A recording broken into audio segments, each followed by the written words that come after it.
Welcome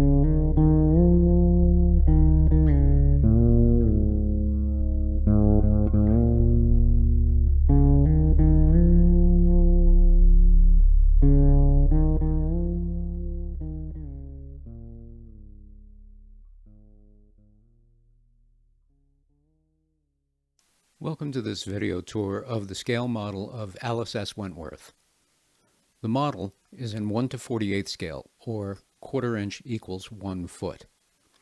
With its brass-bound glass and mahogany case, it occupies a space 39 inches long, 31 inches tall, and 15 inches wide. It is a Class A scratch-built model, according to Mystic Seaport Museum's Guidelines for Ship Models. My portrayal is as the schooner appeared around 1936.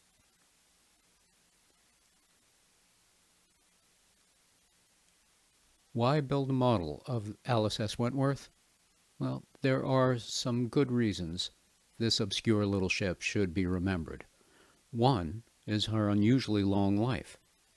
She was built in 1863 in South Norwalk, Connecticut, and lasted until 1974, a Herculean feat for almost any ship, let alone a wooden sailing ship. Another reason was that she was one of the last exclusively powered sail commercial vessels still working in New England. She carried freight until 1943, and then for 20 years after that, she would take vacationers on weekend sails along the Maine and Massachusetts coastlines. But the most compelling reason is the one that ultimately makes any ship worth remembering. It's the people.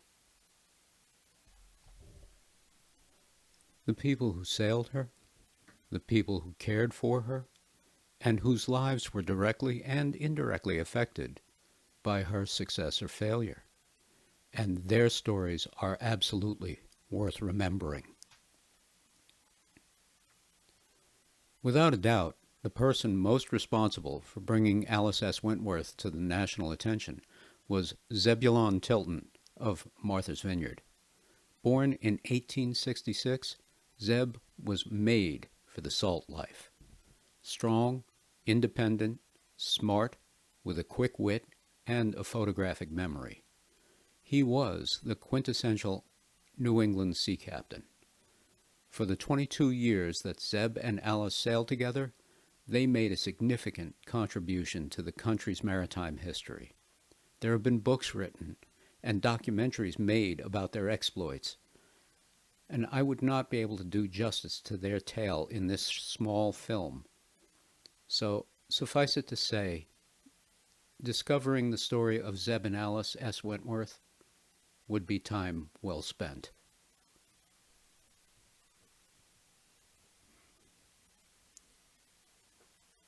One of the more challenging aspects of building a ship model is very often getting enough reliable information to actually build it. In the beginning, this was the case for the Alice S. Wentworth. After much searching, numerous dead ends, I did finally locate a set of plans for the vessel. Of the 2,000 hours this project took, more than 400 were spent sleuthing and in research. And along with the plans I acquired, there was a windfall. Many photocopied pages of handwritten notes written by a man named Charlie Sale, who worked as mate on the Wentworth in the mid-1930s. Being an historian and a talented ship model builder, I believe Charlie could see the end was near for this way of life and for the ships that made it possible. So during his time on the Wentworth, he measured and noted everything on board the ship. All the key features were carefully measured and notes were taken.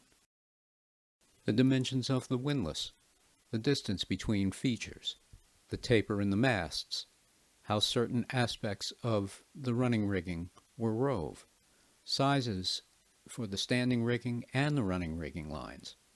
He even noted the color schemes for the schooner at this period. I had all this information written in his own hand, and this was the data on which I based my model.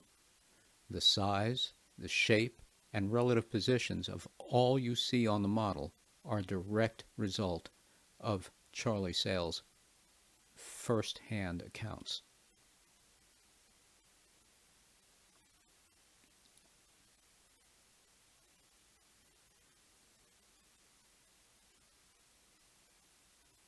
When I started this model, I had no idea of the effect it would have on me. At the start, this was just an academic exercise to see if I could bring something out of the past. But the more I discovered about the people of the Wentworth, the more invested I became. This deepening understanding of my subject brought my work to another level. This was undoubtedly enhanced by the fact that I actually met Charlie Sale while living on Nantucket. I didn't know his connection with the Wentworth. Back then, I didn't even know the ship existed. I only knew Charlie as this great old salt of a man who had wonderful stories to tell and important pieces of maritime history squirreled away in his jam-packed model shop. But the thing that really surprised me was how thoroughly absorbed I was with Zeb's story. I've built models that I've thoroughly enjoyed every aspect of, but never have I experienced such a deep emotional satisfaction at building anything as I have building the Alice S. Wentworth. While the project was still underway, I had printed out a photo of Wentworth's main deck. I needed it to reference some details in the background. In the photo, Zeb is sitting on the forward hatch, while two of his grandsons unenthusiastically paint the deck. He's looking at the camera, and his expression is a mix of salty crust and barely tolerating the presence of the photographer. One day, my wife came into the shop while I was working on the model. She looked at the picture and then said, "You better get it right. He's got his eye on you." Believe it or not, there were many times when I thought he did have his eye on me. And I was all right with that. I never took the picture down.